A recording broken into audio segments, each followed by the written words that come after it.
Olá, boa noite, sejam todos muito bem-vindos e bem-vindas ao Sinapse CL desta terça-feira, dia 31 de agosto de 2023. César, boa noite para você. Boa noite, Robs, boa noite para nossa comunidade linda, é isso aí, vamos lá. É isso aí, vamos lá? Vamos lá. Que hoje o assunto é meio ambiente. Vamos receber agora no telão Bianca Amorim.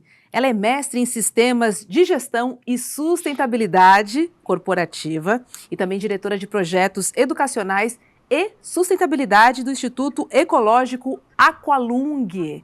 Seja muito bem-vinda, Bianca, ao nosso Sinapse. Boa noite para você. Boa noite, Roberta. Boa noite, César. Um prazer enorme estar aqui com vocês hoje, discutindo esse assunto de suma importância. Boa noite, Bianca. Obrigado. O prazer é nosso, querida. Vamos nessa. Bianca, por que ainda existe uma grande resistência por parte das pessoas em aceitar, né, que o assunto, que o tema meio ambiente é de hoje, é do presente? A gente não está falando sobre o futuro, a gente está falando sobre hoje. Por que é tão difícil aceitar, hein, que a responsabilidade está aqui, ó, no presente? É verdade, Roberta. Eu, há 20 anos, venho perguntando isso para dentro das minhas turmas, e eu vejo que esse assunto ele vem crescendo cada vez mais, e é importante a gente pensar que esse assunto, além de estar crescendo, ele vem trazendo uma grandiosidade, né? Assim, a gente estava falando de sustentabilidade, sobre fazer ações direcionadas para o meio ambiente, praticar as ações ambientais, praticar uma coisinha aqui, outra coisinha acolá. Eu vejo que ao longo desses 20 anos, né, esse tão chamado tripé de sustentabilidade que se fala nas escolas, nos ambientes corporativos, esse conceito ele vem evoluindo, né? Eu acho que as pessoas vêm ganhando consciência, mas muito a passos de formiguinha mesmo, assim, né? Ainda vejo que é uma consciência que está sendo formada, mas vejo que essa consistência tem trazido muito bons resultados, porque as pessoas estão começando a agir, as pessoas estão começando a acordar para as coisas que estão acontecendo, né? Então, esse assunto ele precisaria fazer parte desde o ensino fundamental das escolas até o ensino superior, até o ensino corporativo. Eu defendo muito essa ideia de trabalhar o ambiente escola, comunidade, empresas. É um assunto muito importante para ser discutido até dentro das nossas casas. Uhum. Bianca, eu vou te fazer uma pergunta que pode parecer um tanto quanto óbvia, mas por incrível que pareça, você ainda tem uma parcela da população, principalmente influenciada pela extrema-direita, que ainda tem dúvidas com relação a se a ação humana está provocando as mudanças climáticas. E aí, com base nisso, eu gostaria também que você discorresse acerca de quais são os principais fatores responsáveis por essas mudanças climáticas. A gente tem emissão de CO2, a gente tem, por exemplo, desmatamento, agropecuária. Gostaria de te ouvir um pouco a respeito disso. Muito bem, muito bem. Então, é importante a gente primeiro conceituar, né, porque a gente tem ouvido muito falar esse tema, mudanças climáticas, e é importante a gente trazer à tona esse conhecimento sobre o que são as mudanças climáticas, né? Traduzindo de uma forma assim, muito simples para as pessoas entenderem, gente, mudanças climáticas são as transformações que existem ao longo prazo de padrões de temperatura e clima, né? E o curioso é a gente imaginar que antes de 1800, segundo o relatório do painel intergovernamental de mudanças do clima, que aliás é um painel muito importante para ser consultado, que ele chama painel IPCC, ele fala que essas mudanças, né, antes de 1800 eram as mudanças naturais que ocorriam naturalmente, né? Uhum. E que a partir de 1800 é que as atividades humanas é que começaram a impulsionar essas mudanças climáticas, principalmente, tem vários fatores aqui envolvidos, a gente pode citar alguns, mas principalmente devido à queima de combustíveis fósseis, como carvão, petróleo, gás. Então, quando a gente vê nessas discussões desses painéis, esses eventos, essas COPs que vêm acontecendo, são eventos muito importantes para a gente entender o que está acontecendo no clima, né? E eles falam que essas são as principais fontes na queima de combustíveis fósseis. E essa queima, ela gera emissões que a gente chama emissões de gases do efeito estufa, que age como um grande cobertor, assim, é como se fosse um cobertor em torno da Terra, né? Que vai retendo o calor do Sol e aumentando as temperaturas, aí é que causa esse efeito, né? Então, exemplos de emissões de gases de efeito estufa que estão causando mudanças climáticas inclui o quê? Dióxido de carbono, metano, né? Que são grandes vilões aí do nosso clima. E isso vem também com o uso de gasolina, né, por dirigir um carro, carvão para aquecer um prédio, por exemplo. Ou seja, são ações que já estão no nosso dia a dia. Por isso que esse tema é complexo de ser trabalhado, porque são ações do nosso dia a dia que a gente acaba já não se dando conta do que está acontecendo, dos efeitos que estão ocorrendo. Então, é importante a gente trabalhar isso dentro de um discurso, assim, dentro de uma comunidade escolar, independente de lado A, lado B, né? É importante a gente colocar isso, porque isso é conhecimento, isso é cultura. As pessoas precisam saber o que está acontecendo no nosso planeta para poder agir. A gente tem desenvolvido ultimamente muitos programas com jovens, né? Formadores de opinião, jovens líderes climáticos, né? Que são programas aí bem importantes para, primeiro, despertar o interesse dessa juventude, mas também de trazer, né, uma mudança de realidade para fazer com que esse jovem, né, se torne um ator importante dentro dessas ações climáticas. Então, ou seja de uma forma ou de outra, a gente precisa agir, mas precisa agir agora, seja trabalhando no ambiente escolar, no ambiente organizacional. Eu gosto de trabalhar nesses diferentes ambientes, né? Seja numa escola, numa comunidade, numa organização, para trazer à luz do porquê que nós precisamos conversar, e não só conversar. A gente precisa agir hoje, agora, né, para as mudanças climáticas. Muito bom você falar no agora, porque conecta a minha primeira pergunta falando sobre o presente, né? Porque os impactos das mudanças climáticas já são sentidas, né? Enfim, então, assim, não dá para tratar como um tema futuro, como eu não tenho nada a ver com isso, né? Porque, assim, essa chuva no sul do Brasil, a gente teve aquela chuvarada aqui no litoral de São Paulo, né? Começo do ano. Inverno quente, um calor louco, né? Enfim, tá tudo muito doido, né? O planeta está sentindo, ele está reagindo, ele precisa reagir, né? É como se quando a gente tem febre, alguma coisa não está bem. É a maneira que ele tem para falar com a gente. É dessa forma, né? Então, assim, não dá para tratar como um tema futuro, porque as mudanças climáticas estão sendo sentidas hoje, né, Bianca? Exatamente. E assim, você chegou num ponto muito importante da história, aquela velha história que a gente ouve de que a natureza se regenera.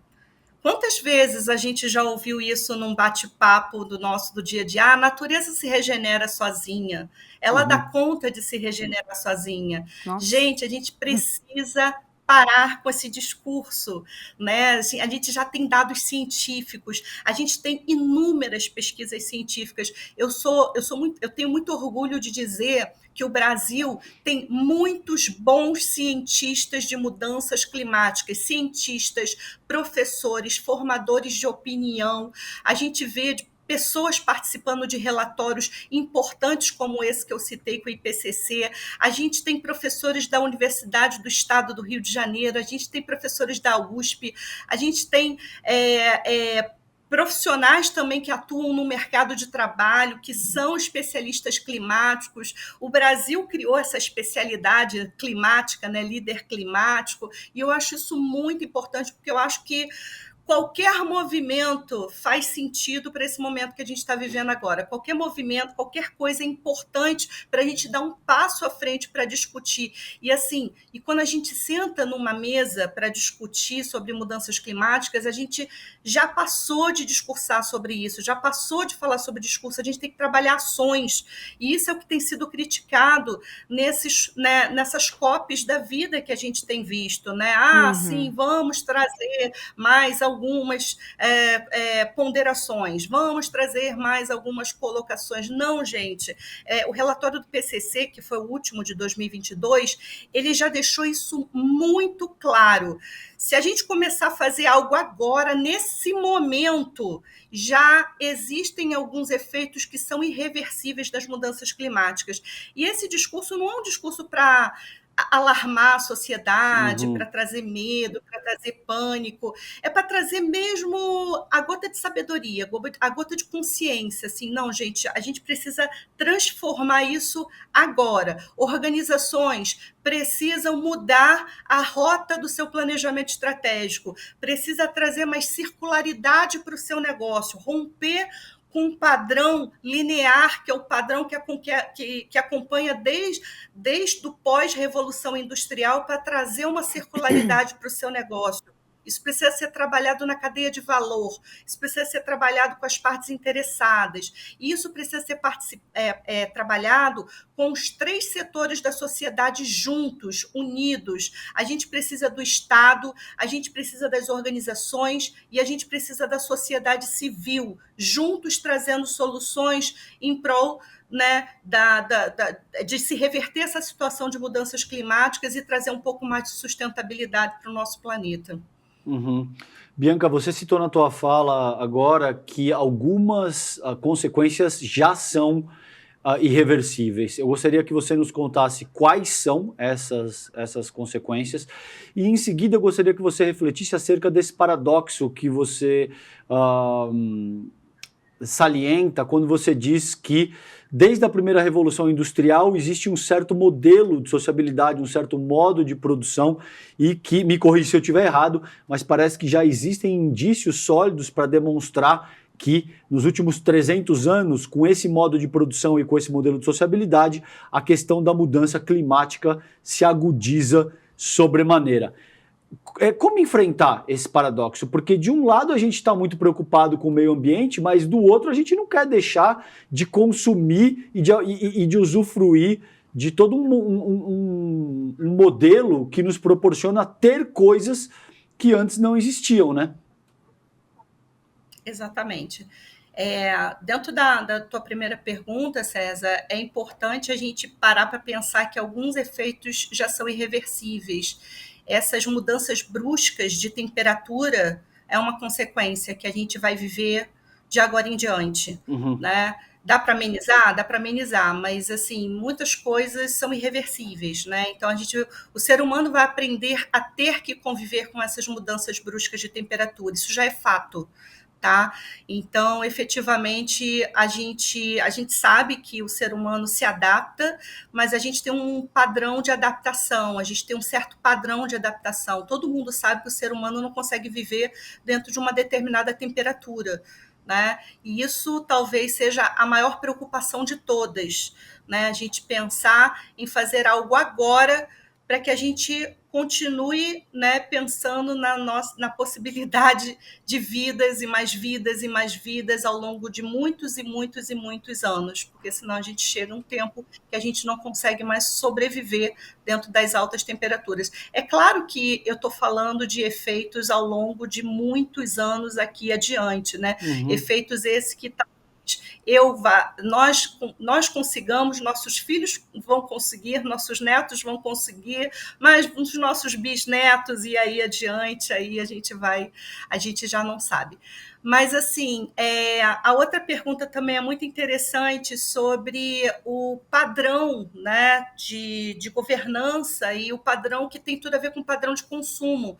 Eu estava aqui falando sobre a necessidade das organizações se conscientizarem sobre fazer reverter, né, o seu planejamento estratégico e trazer um pouco mais de circularidade para o seu negócio.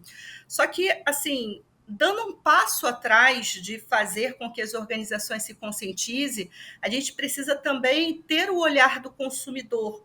Por quê? Porque a gente está vivenciando uma era de obsolescência programada, né? E essa era de obsolescência programada é a era onde a gente sabe que os produtos têm prazo para durar. Né? Então, hoje, a gente tem um celular, a gente tem um equipamento eletrônico e a gente sabe a dificuldade, né, o ciclo de vida, né, desse produto dura muito pouco. Cada vez mais curto, né?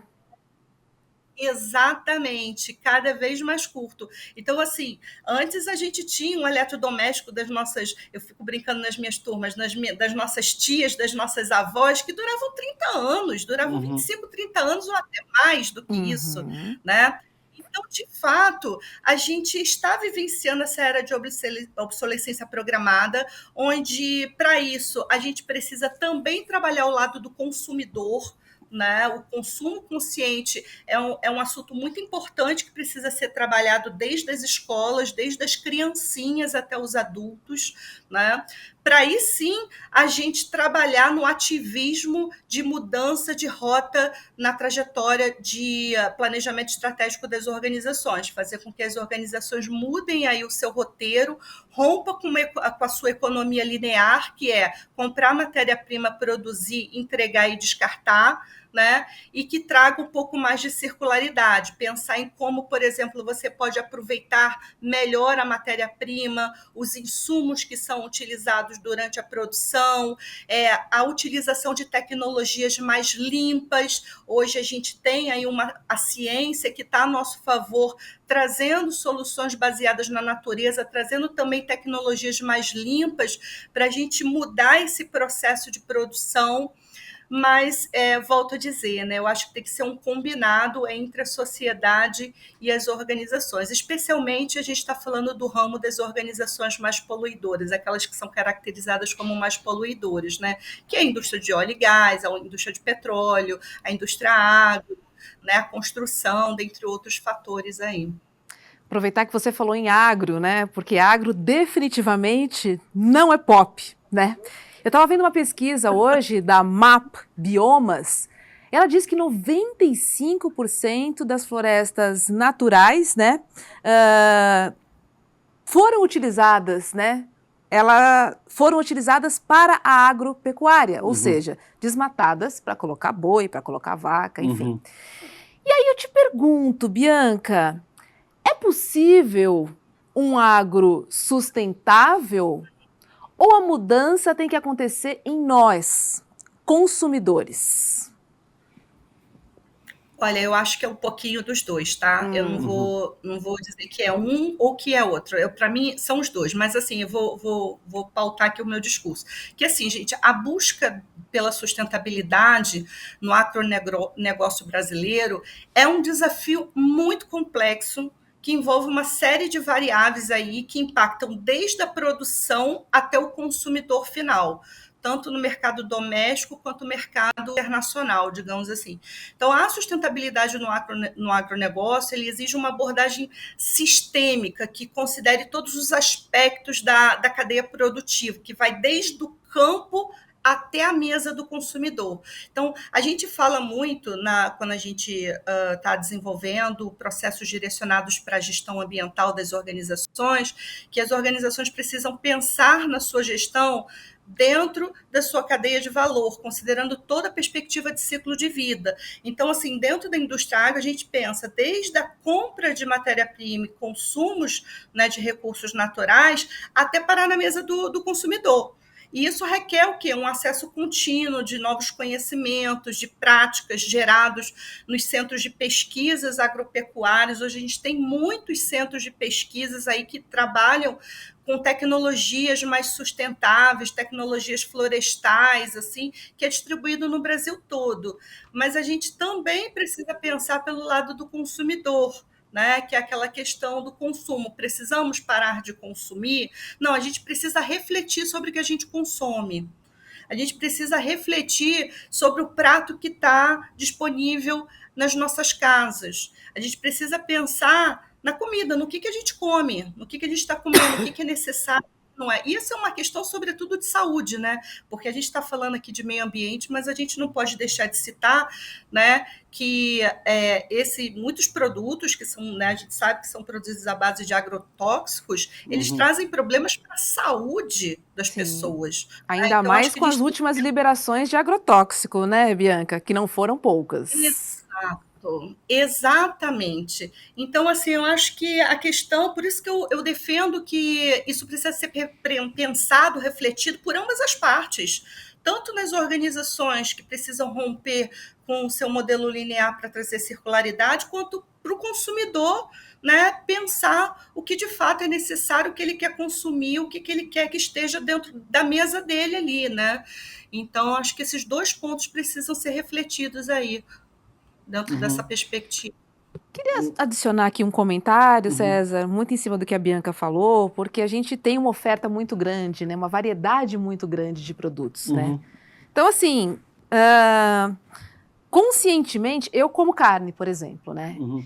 E aí, o que que eu faço, né, na minha vida? Eu tenho que dar uma balanceada nas coisas, né? Então, por exemplo, eu como carne, mas agora eu passei a tomar leite vegetal, por exemplo, né? Então, assim, existem alternativas hoje fáceis e não tão caras, porque também era muito caro, né, Uhum. você substituir ou você pensar numa alternativa em relação ao que o mercado oferece, né? Então, eu acho que essa conscientização passa a você entender o que que você consegue de fato abrir mão, né? O que que você pode se adaptar em nome do planeta Uhum. Terra? Uhum. Porque é sobre isso que a gente está falando, é um Claro. olhar um pouco menos para si e mais para a E mais para a coletividade, coletividade, concordo né? totalmente. Exatamente. Então, é uma mudança, mas Sim, ela é muito, muito necessária. sim. E que a nova geração já aprenda na escola desde cedo. Espero eu, Bianca, assim como você também. Ah, Bianca, tem um ponto aí na Exato. tua fala que eu queria que você. Eu não sei, saiu, eu não lembro exatamente onde eu vi e eu não vou saber citar a fonte, mas eu vi uma notícia recentemente correlacionando casos de leucemia em crianças com o uso excessivo de agrotóxicos. Você viu algo dessa ordem? Você acha que existe alguma correlação entre esse tipo de doença seríssima com agrotóxicos? Eu não cheguei a ver e acho que também não consigo falar sobre isso, assim, não tenho muito Tá. conhecimento sobre isso. Mas Uhum. assim, você levantou uma pauta que eu lembrei de outra pauta que é importante a gente falar aqui, que é sobre o plástico. Isso sim, né? A gente tem visto aí as nossas lutas, né? A nossa luta pelo Instituto Aqualung, em parceria com várias organizações de sociedade civil, a gente está lutando muito contra, né, a disseminação do plástico, porque o plástico já está trazendo efeitos irreversíveis também, né? Então, o plástico, ele se deteriora, ele se transforma em microplástico, ele se transforma menor do que o micro, tem um nanoplástico, assim, os dados científicos estão comprovando que ele vai parar, sim, né, no organismo das pessoas. O plástico já está presente no que a gente bebe, no que a gente come, no que a gente respira, né? Então, acho que é importante a gente abrir também essa pauta para falar sobre os efeitos do microplástico, que esse sim eu tenho estudado bastante aí, eu tenho visto coisas absurdas e com fundamento científico, assim, sabe? A gente teve um veleiro um veleiro na França, né, que quando começou em 2021 foi dado início à década da ciência oceânica, né, pela Agenda 2030 dos Objetivos de Desenvolvimento Sustentável. Uhum. E na ocasião, a gente fez a abertura da década do oceano no Brasil, né? Eu sou do Rio de Janeiro e a gente fez a abertura dessa década, do evento, mostrando como essa década é importante, né, para estudar ciência oceânica, para trazer soluções baseadas na natureza, falar o porquê que o plástico traz problemas para a sociedade e tudo mais. E a gente tem, então, e tem, né, alguns parceiros, dentre eles aí o veleiro, né, do Tara Ocean, né, que é um veleiro francês, que é um navio científico cheio de equipamentos que estuda o microplástico, o nanoplástico, E eles falaram, eles estão dando a volta ao mundo, assim como a família Schirmer também está dando, né? Cada um com uma pegada diferente. E ele fala, né, que o foco da ciência, né, dentro da perspectiva que eles podem contribuir, é mostrar o quanto que o microplástico, o nanoplástico tem trazido problemas para a saúde das pessoas, né? A gente já identificou, já foi identificado plástico na placenta, né? Nossa, que Então, loucura. efetivamente, é uma coisa que a gente também precisa refletir, né? Assim, o quanto ao uso do plástico, né? A Claro. gente fica pensando em alguns materiais, né? Por exemplo, fralda de criança, Uhum. né? A gente fica pensando, será que a gente consegue viver sem a fralda da criança, fralda de criança, né? Porque antigamente as mães usavam as fraldas de De pano, pano, né? né? E Sim. aí lavava, esterilizava, tudo direitinho, reutilizava e tudo mais. Mas hoje a fralda ela é feita pelo plástico, né? Assim como outras coisas que a gente ainda não consegue se imaginar sem. Mas é um exercício que precisa ser feito. Porque se de fato o plástico está trazendo problema para o meio ambiente e para a saúde, especialmente para a saúde das pessoas, né, a gente vai precisar repensar sobre, né, o nosso conceito quanto ao uso do plástico, usar de uma Claro. forma mais consciente, mais reflexiva, entendeu?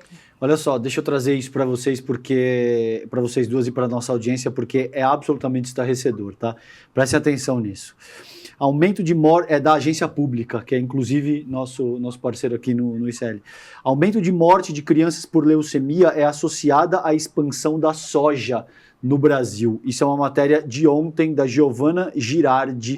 Isso saiu às 16 horas, muito brevemente. Então, em meio à discussão no Congresso, que tem esse projeto de lei para flexibilizar o acesso aos agrotóxicos no país, né, isso está sendo pleiteado pela bancada ruralista. Uma pesquisa demonstrou que existe uma correlação direta entre a expansão da soja e o aumento de casos de leucemia em crianças no Brasil.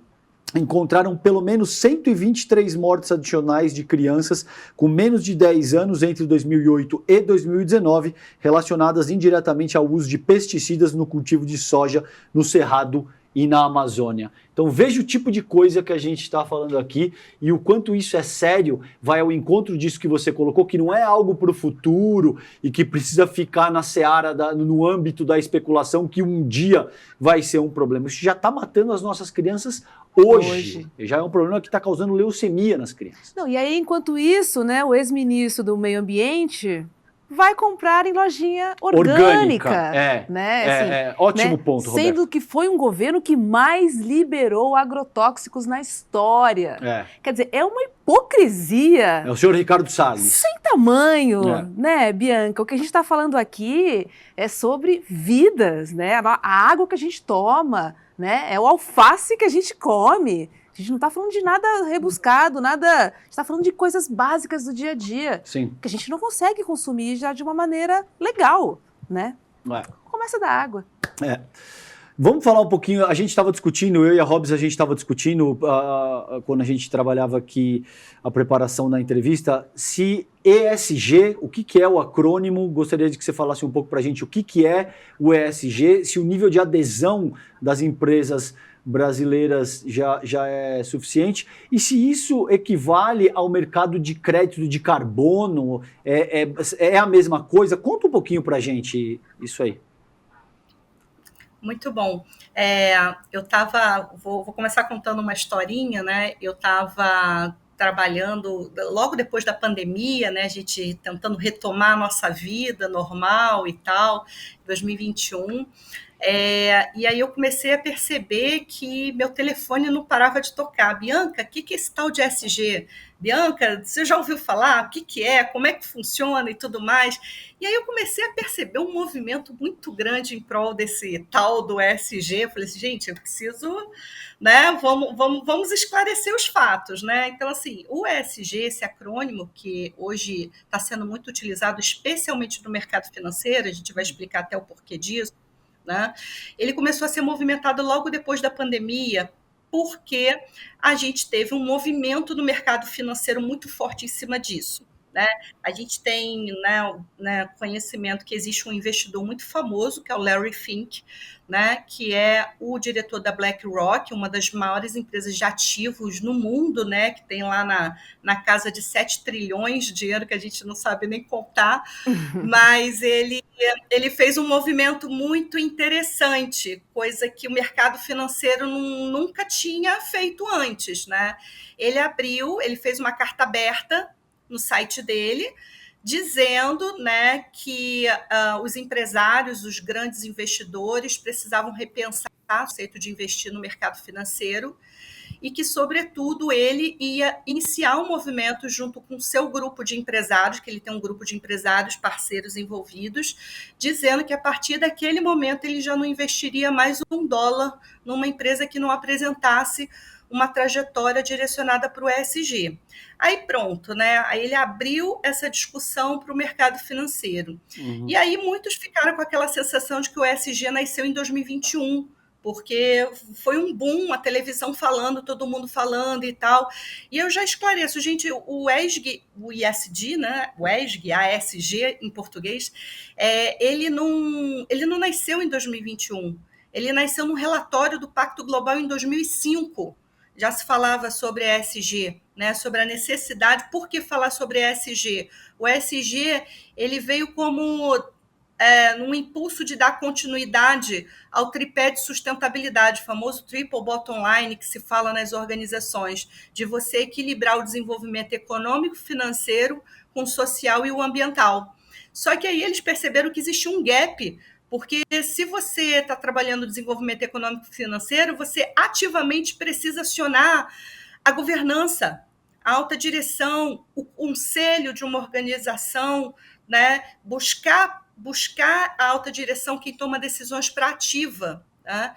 Então, em 2005, foi declarada a necessidade de dar vamos dizer assim, um upgrade, porque o tripé de sustentabilidade já estava completando 30 anos com, né, poucas evoluções.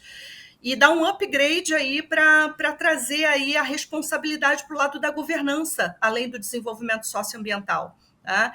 Só que, infelizmente, né, esse discurso só aparecia dentro das universidades, dentro das escolas, dentro dos profissionais que trabalham com meio ambiente, com responsabilidade social como eu, né?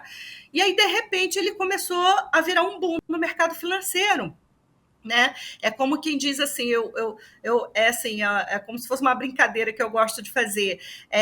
O discurso saiu dos famosos, abre aspas, abraçadores de árvores e foi para o mercado financeiro. Né? E isso começou a trazer uma repercussão muito grande. Por quê? Porque hoje as empresas que estão de olho em investimento, as empresas que querem, né, captar um investidor, eles pensam assim: gente, eu preciso iniciar a trajetória ESG, né? Ele já está presente nos índices bolsistas. Hoje, para eu me destacar no novo mercado da B3, na antiga Bovespa, eu preciso estar no novo mercado, e no novo mercado ele exige que se tenha um índice de sustentabilidade empresarial que já está integrado ao conceito do ESG. Assim como no mercado financeiro internacional, né? O Dow Jones, um dos maiores índices bolsistas do mundo que existem, para você estar em destaque lá, você tem que aderir ao índice de sustentabilidade do Dow Jones, que também já está associado ao ISD. Né? O GRI, que é uma das ferramentas mais famosas usadas no mundo para empresas desenvolverem indicadores de sustentabilidade, já estão integrados aos conceitos do ISD. Né? Então, a gente começou a ver esse volume de interesse crescer muito, porque começou a ser impulsionado pelo mercado financeiro. Né? E eu acho isso ótimo. Eu acho isso ótimo porque faz com que, de fato, as organizações, né, batam na nossa porta e digam: escuta, o que é ESG? Fala para mim, né? Vamos conversar sobre isso.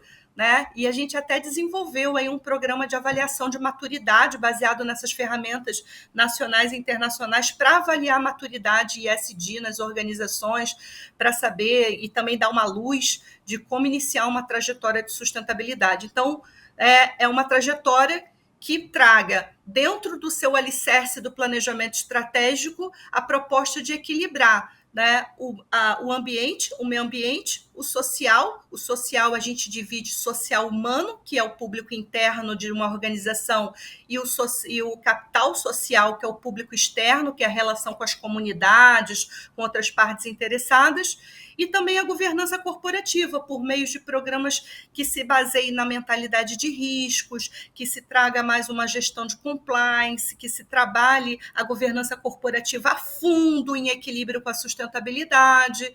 Então, essa proposta tem revolucionado e eu acho ótimo, assim, eu acho que tem que ser uma crescente, tem que estar, o ESG tem que estar na boca do povo, tem que estar na boca de todo Então, mundo.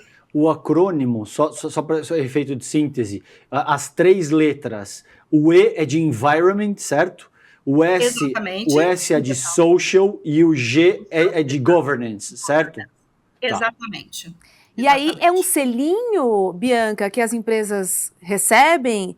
E aí, em termos práticos, significa o quê? Você fazer uma compensação, por exemplo? Isso, boa. Se eu sou uma empresa de telefonia, por exemplo, eu posso fazer uma compensação instalando placas solares, fazendo fazendas de placas solares. Seria mais ou menos isso?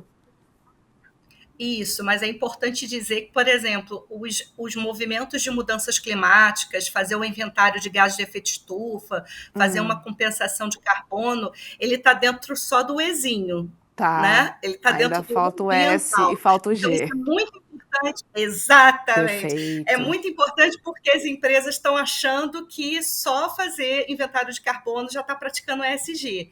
E sobre selinho, né? Muitas organizações têm criado vários incentivos para que as organizações, de fato, iniciem sua trajetória.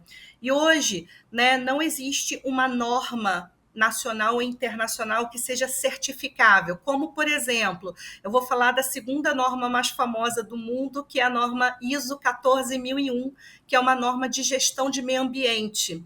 Ela é uma das normas mais praticadas no mundo todo. Ela só perde para a norma de qualidade, que é a ISO 9001. O ESG, ela não tem uma norma certificável. Ela tem padrões, ela tem diretrizes e tem práticas recomendadas. A própria Associação Brasileira de Normas Técnicas, a ABNT, desenvolveu aí no fim do ano passado uma norma que tem ajudado muito as empresas a entender como iniciar essa trajetória, que é uma PR. PR é uma sigla de prática recomendada, e o número 2030 em alusão à Agenda 2030 da ONU, né, dos ODS.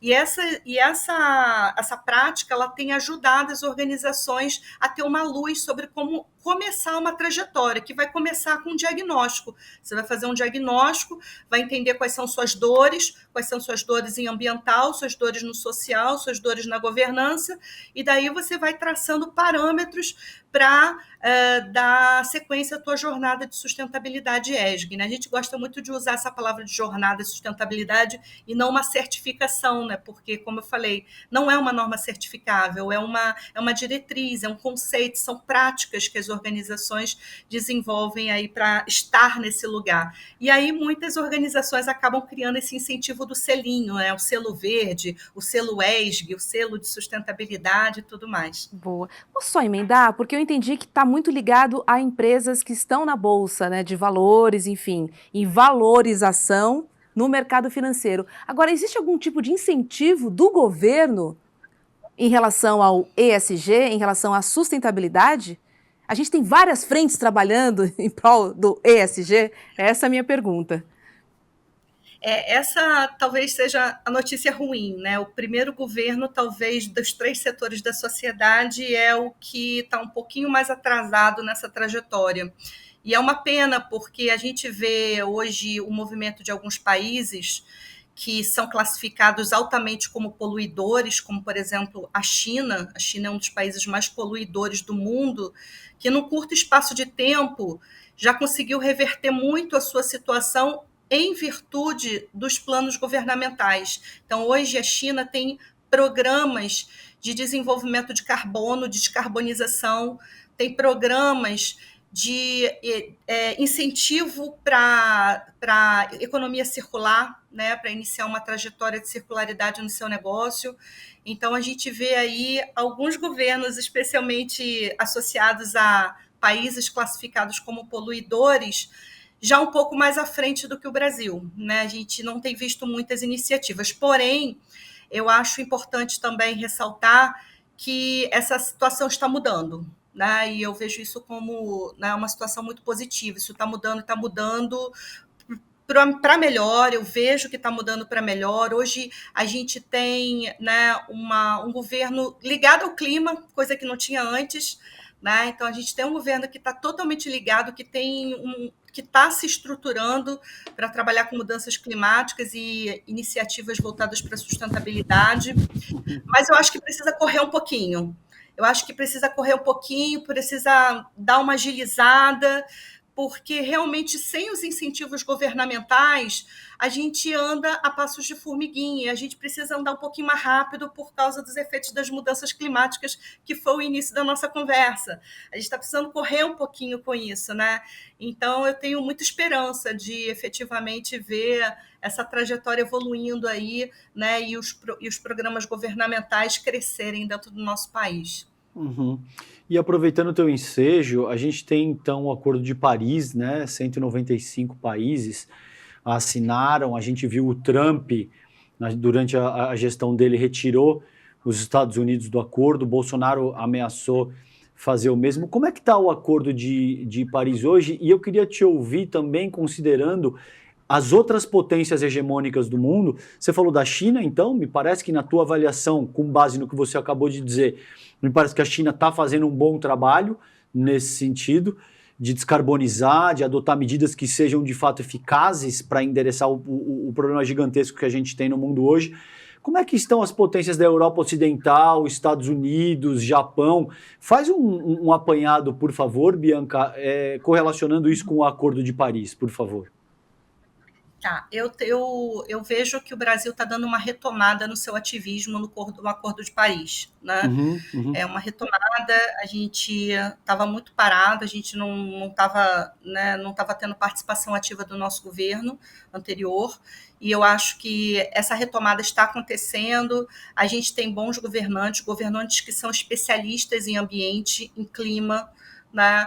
E além de governantes, eu vejo também uma retomada, uma oxigenação também por parte das universidades, das escolas, que são grandes atuantes aí, né, que têm participado desde o início do Acordo de Paris e que têm participado também com soluções, com pesquisa, com tecnologia. Eu estou vendo realmente, né, que está havendo uma troca, né? Uma troca não, mas um acréscimo, né? de impulso, né? A gente realmente estava precisando desse impulso, e eu vejo, de fato, assim, alguns países retrocederem e outros evoluírem, né? A China, milagrosamente, tem trazido aí progressos, né? Isso é importante falar dentro da estrutura dos programas que eles têm desenvolvido, né? Japão sempre esteve, a meu ver, no muro, né, entre um lado e o outro, mas eu também tenho visto o Japão começar a acordar também por conta tudo por conta das mudanças, dos efeitos das mudanças climáticas, que isso de fato está incomodando, está assustando o mundo todo, né? Principalmente os entendedores, que sabem que isso não é um discurso político e isso muito menos é um discurso poético, isso é realidade. Tá? E Estados Unidos, sim, os Estados Unidos também vejo uma retomada, assim como o Brasil, né, de dar um impulso sobre isso, mas, assim, voltando a dizer, né, que dos 3 setores da sociedade, quem está começando a acordar um pouco mais tarde sempre é o governo, de qualquer país, né? E assim, não é por falta de conhecimento, não é por falta de acesso à informação, porque hoje a gente tem informações muito vastas. Eu vejo movimentos pequenos acontecendo, por exemplo, a gente tem um movimento que é muito pequeno, mas ao mesmo tempo muito grandioso no Brasil, que é o movimento do Sebrae. O Sebrae criou uma agenda, um protocolo sobre como desenvolver os objetivos de desenvolvimento sustentável em micro e pequenas empresas. Já para dizer que o ISD, a sustentabilidade, não são para os grandes empresários, né? São para todos. Então, assim, se vocês olharem no site do Sebrae tem muito material sobre como começar do nada. Começar assim, eu tenho uma pequena padaria com 15 funcionários, você já pode começar. E assim, então eu vejo ações pequenas acontecendo, né? Mas, assim, ao mesmo tempo de uma grandiosidade muito grande, assim, eu tenho estado muito presente nessas ações pequenas, até porque, como a gente trabalha com formação de líderes climáticos e muitas vezes muitos não têm acesso a documentos, né, não têm acesso a um livro interessante, alguma coisa para comprar, a gente sempre tem que dar opções gratuitas para essas pessoas, e eu vejo esses pequenos movimentos acontecendo, e eu espero que, né, o governo de todos os países acordem, né, e corram um pouquinho mais, né, porque eu acho que ainda está muito lento todo esse processo. Uhum. E Bianca, a gente fala muito aqui no programa sobre o racismo estrutural, né? Porque ele está presente em todas as camadas, na própria estrutura da nossa sociedade. E com o meio ambiente ele não é diferente, né? A gente tem o racismo ambiental, e aí eu queria pedir a sua ajuda para entender um pouco mais esse ponto, porque eu penso em duas frentes, né? Eu penso na distribuição injusta dos recursos e também penso nos próprios riscos ambientais, né, que a população mais vulnerável sofre, porque ela vive nas áreas de risco. Seriam essas duas frentes quando a gente fala de racismo ambiental? Perfeito, exatamente sobre isso, assim, né? A gente precisa também falar sobre racismo ambiental, porque muitas pessoas acham que o racismo ambiental está somente ligado ao fato de se ter preconceito com o meio ambiente. Não é só isso. Ah, Tem muito mais coisas em torno disso, né? As pessoas realmente têm um falso conceito de racismo ambiental, achar que o racismo ambiental é preconceito com o meio ambiente. Não, gente, né? É justamente pensar, né, que o povo é todos esses criativo, efeitos, né? né? O povo é Esses criativo. efeitos de pensar que todos esses efeitos de mudanças climáticas batem muito, mas muito mais doído, né, nas Uhum. pessoas de baixa renda. Uhum. Muito. Né? Uhum. Então, se hoje a gente, dentro do acolhimento das nossas casas, dentro da nossa estrutura que a gente pode ter, a gente sente um calor extremo, imagina quem vive dentro de uma comunidade. Né? Imagina quem vive, né, em locais precários. Né? Então, efetivamente, a gente precisa falar sobre isso. Por isso que a gente precisa trabalhar com o empoderamento desses jovens. A gente, pelo Instituto Aqualung, sempre defendeu a ideia de que tem que trabalhar o empoderamento desses jovens. A gente desenvolveu um programa que eu acho muito lindo, que vale a pena citar aqui, que foi um programa de parceria com a Embaixada da França, o programa Lab Jovens, onde a gente trabalhou a formação de defensores e defensoras de rios e oceanos em várias edições. A gente está na terceira edição, que é o terceiro ano consecutivo. Primeiro a gente direcionou as atenções para o oceano, né, dando início à década do oceano, a gente formou aí defensores de oceanos e rios. Depois a gente deu sequência aí ainda trabalhando, né, com a biodiversidade dos oceanos e dos rios, e esse ano a gente também deu atenção à segunda década que foi anunciada como importante para a ONU, além da década do oceano, que é a década de restauração de ecossistemas. Então, a gente está trabalhando esse ano com a perspectiva de formar, né, a gente já está terminando esse programa aqui, formar defensores de biomas, dos 6 biomas brasileiros. Então, a gente trabalha, né, empoderando, dando suporte, né, não empoderar, né, mas dar suporte adequado para que esses jovens possam se tornar grandes formadores de opiniões e que possam impulsionar projetos que agreguem valor para a sociedade. E a gente ajuda a fazer isso através dos nossos parceiros, né, em parceria com a Embaixada da França. E esse projeto é um projeto que dá muito orgulho, porque a gente não sabe, a gente não conhece outra maneira de agir que não seja contribuindo com aquilo que a gente sabe fazer, que é formando jovens, adultos, né, a ter suas próprias opiniões, dar o conhecimento que eles precisam, dar o suporte, não conhecimento, mas o suporte que eles precisam para que eles possam impulsionar os seus projetos, as suas ideias e se tornarem aí grandes ativistas ambientais contra o racismo ambiental, pelo advocacy, pelas políticas públicas, né, defendendo no governo as políticas públicas e trazendo também soluções baseadas na natureza, baseada na sua cultura, né? A gente muitas vezes lida até com comunidades, né, comunidades aí indígenas e quilombolas, por exemplo, que nos traz muita sabedoria ancestral, muita sabedoria, e a nossa ideia, nosso projeto sempre foi conectar essas ideias aí para formar jovens para a sociedade que a gente está vivenciando nos dias de hoje. É muito importante trazer essas pessoas que são impactadas para o debate, né, Bianca? Eu acho que é de fundamental importância porque a gente vê uma elite tomando decisões de situações que ela não vive, e muitas vezes ela não ouve quem está ali, quem está sofrendo, quais são as necessidades e até sugestões mesmo. Acho que um debate profundo ele é feito com ideias de diferentes fontes. Né? Senão fica como a Bianca falou, aquela papelada, aquele acordo que ninguém cumpre nada e tão distante da realidade das pessoas, principalmente as mais vulneráveis. Ótimo ponto. Bianca, eu sei que é difícil isso que eu vou te propor aqui, mas é o seguinte, vamos considerar 3 cenários possíveis, tá? Um cenário que seja o mais otimista, que você consegue vislumbrar para os próximos... vamos colocar aí, para não estender muito o horizonte, para até o fim da primeira metade do século XXI agora, até 2050.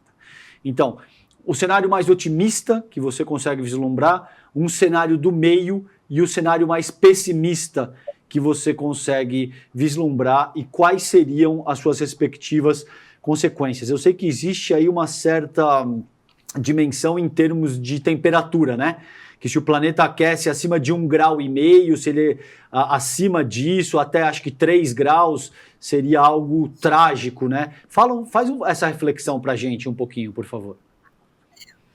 É exatamente isso que foi falado, né? O cenário mais otimista é trazer ações para hoje, né? Dentro do nosso dia a dia, dentro de onde a gente pode tocar, né? Porque também a gente é difícil a gente falar de ações ousadas, porque quando a gente precisa de ações mais ousadas, isso requer dizer que a gente precisa de mais tecnologias, a gente precisa de mais recursos para reverter a situação, recursos financeiros, recursos de infraestrutura, e aí a gente acaba caindo na mesma questão da falta de atuação, né, do governo, né? Ou seja, a necessidade de dar uma acelerada aí no governo para a gente poder agir sobre isso. Então, o cenário mais otimista, eu não consigo pensar que não seja a aceleração do primeiro setor da sociedade no seu ativismo contra as mudanças climáticas. Isso é fato. Né? Para mim, é o cenário mais otimista de todos, assim, porque os outros eu considero como plano B e plano C, né? Porque o que acontece? Para a gente poder agir de uma maneira eficiente e eficaz, a gente precisa de recursos. Tá? Então, é claro, a gente pode ter... O que você pode considerar como o cenário mediano? Conscientizar as pessoas, ok. Né? Isso eu já faço, né, na universidade, isso eu já faço nas minhas contribuições dentro das empresas, dentro da sociedade, dos trabalhos comunitários que a gente faz, isso a gente já faz. Mas, sinceramente, isso para mim é plano B. Tá. Né?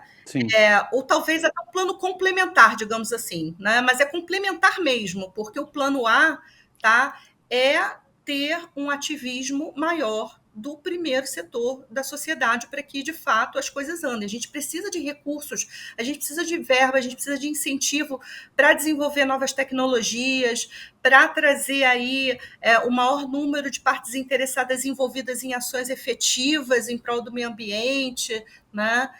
E o plano C, o plano de retroceder, é não fazer nada. Né? Eu acho que é um pouco disso. E aí, nesse cenário, a gente estaria olhando para o quê? Um aquecimento brutal do planeta, savanização de lugares como a Amazônia, enchentes e mudanças abruptas de temperatura, esse tipo de coisa, certo? É chegar nesse patamar do 3.0 aí que você citou, é realmente muito alarmante. É muito alarmante essa situação, né? A gente não sabe como a gente vai viver, se a gente vai viver dessa maneira, né? Então, efetivamente, é uma coisa para a gente poder refletir e vai ter que refletir agora, nesse momento, né? Pensando numa roda de conversas, né? Mas, efetivamente, eu, né, digo que sem o plano A, a gente não consegue evoluir muito rápido, não. Tá. É, não tem saída, a gente tem que repensar. Eu acho que é.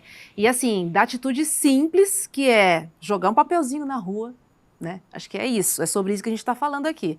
É da atitude simples de jogar um papelzinho na rua, né? Da parte governamental, de dar suporte, de estimular também, né? E conscientizar através de programas de conscientização, que eu vejo muito pouco, confesso, Bianca, você pode me corrigir se eu estou fora da bolha, mas assim, eu vejo poucas campanhas de conscientização em relação ao meio ambiente. Assim. É sempre tratado como um tema distante. Supérfluo. Elitista, supérfluo e Uhum. distante. E aí você não põe a responsabilidade na mão da pessoa. Assim, sabe? Tem que trazer. Quando você vê um carinha ali jogando papel do carro, eu buzino, entendeu? Sim, claro. Eu buzino. Até porque tem uma questão de educação aí. Sabe? Mas posso colocar algo para vocês duas, que eu, antes da gente terminar, que eu sei que a gente está caminhando para a etapa final do programa aqui, eu acho que é um tema tão difícil, porque ao explorar a integralidade desse tema, você bate de frente com um modelo de sociabilidade que te compele a competir o tempo todo. O capitalismo ele tem como premissa elementar organizar um modelo de competição permanente, no qual você precisa ser mais capaz, mais inteligente, mais sexy, você precisa consumir cada vez mais. Uhum. E é óbvio que se a gente pensar no planeta Terra como um organismo, e nós somos as células, você imagina o que aconteceria com o teu organismo físico se as células do teu organismo estivessem competindo umas com as outras o tempo todo? Isso, em alguma medida, tem um nome, se chama câncer. Entende? Na medida em que você tem esse processo funcionando no organismo humano. Então isso é tão difícil e eu queria te ouvir, não sei se serve a minha analogia, queria te ouvir a respeito disso, Bianca. Isso é tão difícil de tratar com esse nível de profundidade e de integralidade que você aborda, porque de muitas maneiras, a partir de determinado ponto, começa a bater de frente com os interesses das pessoas que mandam no mundo, começa a bater de frente com os interesses das pessoas que querem continuar lucrando muito, que querem continuar andando de jatinho, de iate, esse tipo de coisa, e não estão dispostas a repensar esse modelo de sociabilidade. Queria te ouvir a respeito disso.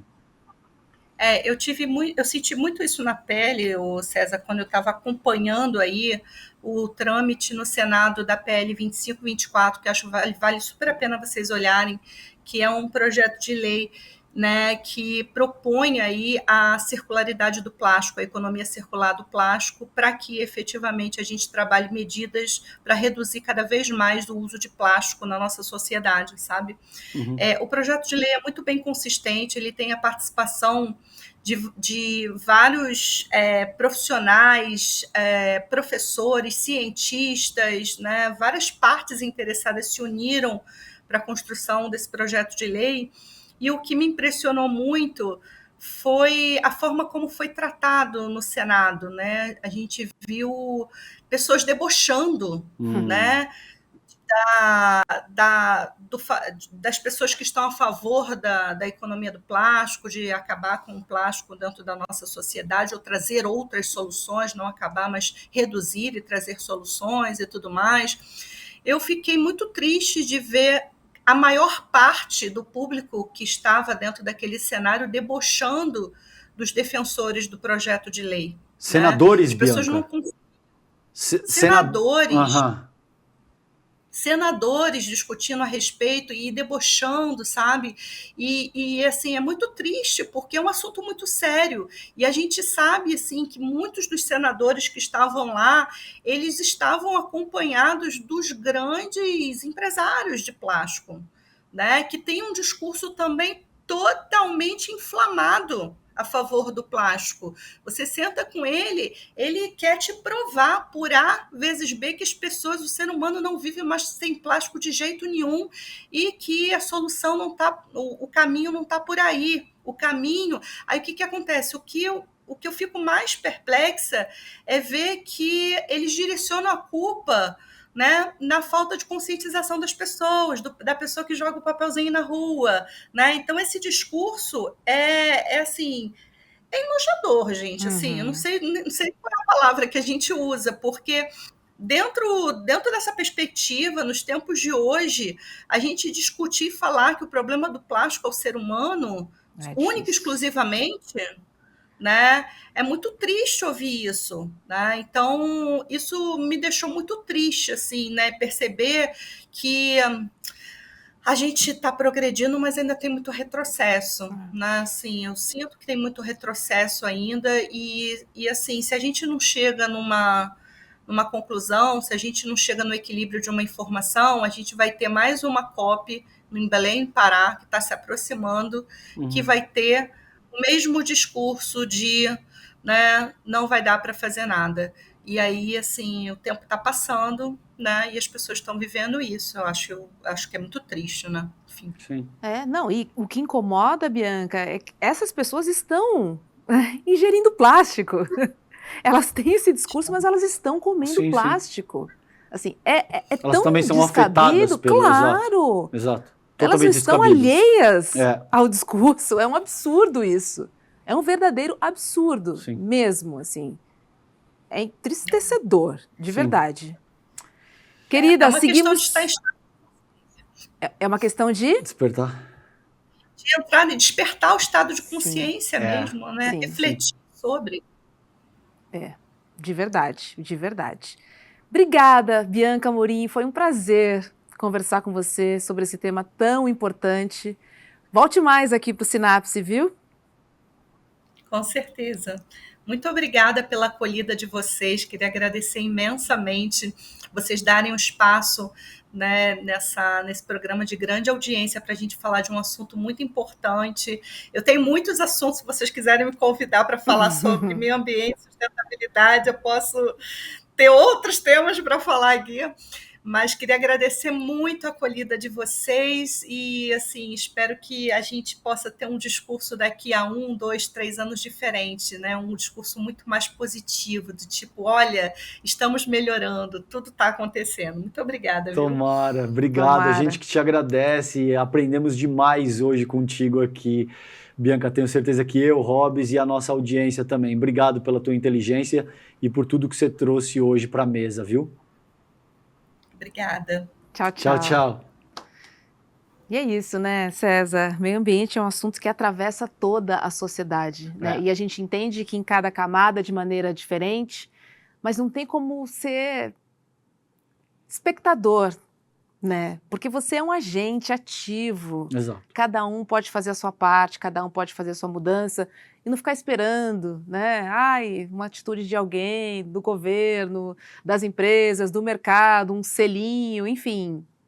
Não, né? A gente pode começar a olhar a nossa casa, olhar o lixo que a gente produz, a quantidade de lixo que a gente produz, né? Alguns alimentos que a gente pode abrir mão, talvez se eu consumo 5 vezes por semana, que tal 3, né? Ninguém tá... Eu acho que não é necessária uma mudança radical, né? Mas eu acho que é uma questão de adaptação mesmo, assim. Muito bom. Sempre pensando no coletivo, pensando no planeta.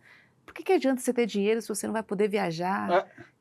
Sabe? Se o planeta vai estar um caos completo daqui a 10 anos nesse sentido, né? Tenho férias do trabalho, não consigo ir à praia. Quer dizer, são das pequenas às grandes coisas que se tornam impossíveis. Concordo, né? Robes. Se o planeta Terra, que só tem um e ele é maravilhoso, colapsar. É isso. Exato. E a gente não quer ir morar em Marte, né? Como parece ser o plano de alguns bilionários alucinados que estão investindo cegamente nisso. Porque, entende?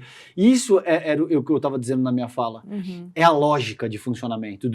Eu consumo o quanto eu posso consumir. Eu esgoto as capacidades regenerativas do planeta, de um ser humano, do que quer que seja, descarto e vou para o próximo.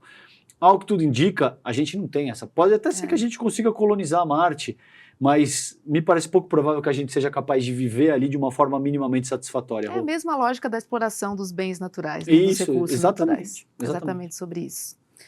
Gente, espero que vocês tenham gostado, viu? Porque o papo foi muito bom, muito necessário. Foi mesmo. E trouxe algumas dicas importantes que a gente já pode colocar em ação agora. É isso. Certo? Certíssimo. Boa noite para vocês. Beijo, César. Beijo, e querida. até amanhã aqui no Sinapse, às 7h30 da A gente espera vocês. Fiquem bem. Tchau, tchau. Você já percebeu como é grande o esforço da direita e da extrema-direita para criminalizar o MST? Você já parou para pensar por que eles querem tanto atingir esse movimento? Atacar esse movimento? Pois é. Contra tudo e todos do grande capital, a gente resolveu revelar a verdade sobre o MST. Você tem interesse em conhecer essa verdade? No dia 12 de novembro, um domingo, às 8 horas da noite, no horário de Brasília, a gente vai apresentar para vocês trechos do documentário De Quanta Terra Precisa o Homem e também fazer um debate incrível sobre essa, que é uma das questões mais importantes para o Brasil, a questão da terra. Junto conosco vai estar ninguém mais, ninguém menos do que João Pedro Stedley, um dos principais líderes do movimento dos trabalhadores sem terra. Estarão conosco também várias outras pessoas que têm na sua vida a luta da terra como um dos principais motores. Para você não perder esse encontro histórico e assistir trechos inéditos do filme De Quanta Terra Precisa o Homem, é só você se inscrever gratuitamente no link aqui em cima ou aqui embaixo. Não perde essa chance. Todo mundo vai celebrar a estreia do ICL no mundo dos documentários e filmes e, mais uma vez, aprender muito com a nossa plataforma.